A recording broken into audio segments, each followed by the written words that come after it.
think there's the good, the bad, the ugly about the CDC guidelines. A very similar body of evidence that was used to develop the CDC guidelines, and honestly the same author, in 2009 led a guideline, was the lead author of a guideline that was much more open to opioid prescribing. And I'm not the only person who has wondered why, using the same data, there's been a very different kind of a dampening of enthusiasm. We certainly understand that there has been an increased number of unintentional overdose-related deaths due to opioids, and that has been immediately linked to the use of opioids for chronic pain.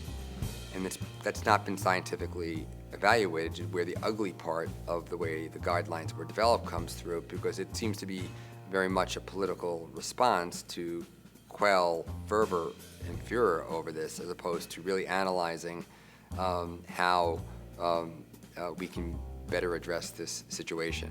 Having said that, the good part of the CDC guidelines is that the 12 principal categories of steps that are included in the summary do offer some common sense approaches to managing a person's pain. Certainly, for example, non-pharmacologic approaches, if appropriate for a person, meaning if they help that person, could be used before using any type of pharmacologic agent. Certainly, in many settings, why would someone get 60 or 100 hydrocodone tablets for a tooth extraction, which has been a very common practice of dentists for many years? I've experienced that with 2 of our children who have undergone that procedure. And why did you get so many pills? And those pills don't get used, and they are then may potentially misused or abused in another setting.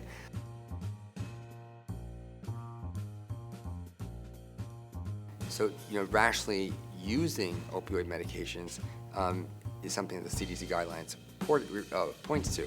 But there are so many problems with it. How they were developed as a political imperative.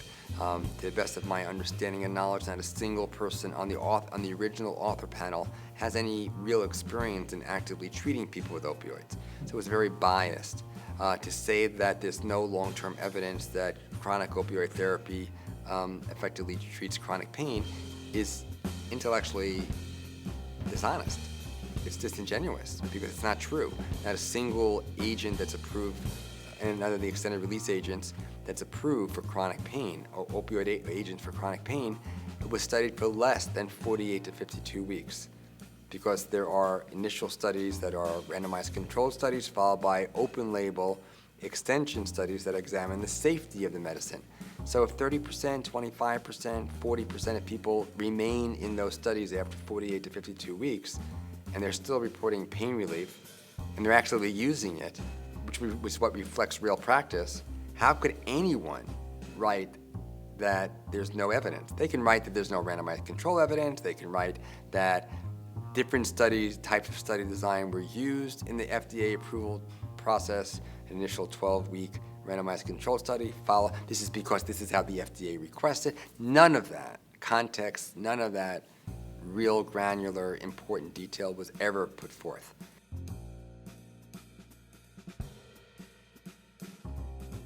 And so it really seems that there have been attempts to just say no more opioid prescribing. If it was only that simple, it would be great. It's not that simple, because there are millions of people who, including the 40% who continue to take the opioid for an extended period of time effectively, who benefit from these medicines. And it's tragic that what's happening right now is not primary care embracing these guidelines and saying, oh, I really understand. They're being told, and the way the press and the media have portrayed this, the way insurance companies are utilizing these, in my experience and what I'm hearing, is that primary care doctors are fearful of prescribing opioid therapy, even to people who have been doing well for years. We've seen people being referred saying, my doctor just said, I'm not doing it anymore. I can't prescribe it. I'm being told I can't. That's not what the CDC guidelines said.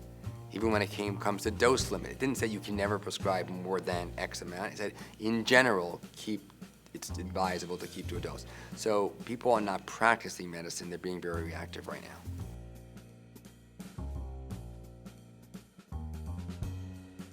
Well, I think it's time for us to understand that people shouldn't be dabbling in pain management.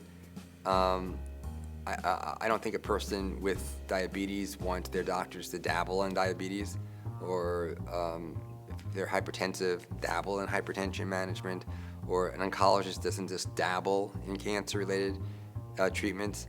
And I think that we faced a crisis decades ago, and we still face it, where there's really there are not only not enough trained physicians or specific pain specialists, but there still is there are too few professional schools that are training people early enough in their careers in a more global, comprehensive pain management approach, including but not restricted to pharmacologic management, interventional management.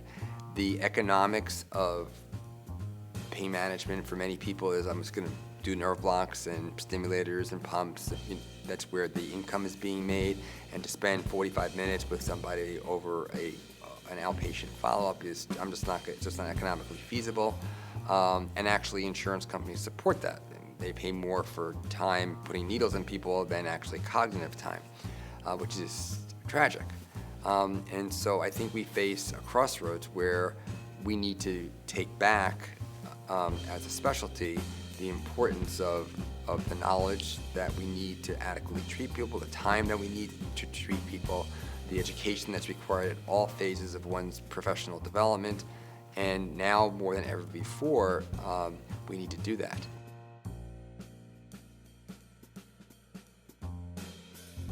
What I'm hopeful is that this shakeup, this concern, the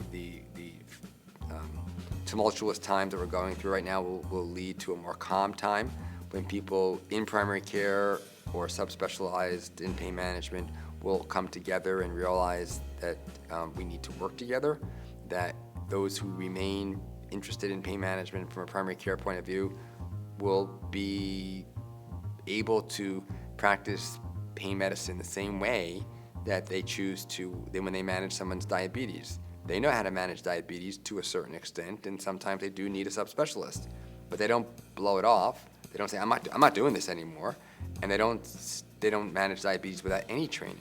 So I think we need to work together to move this forward.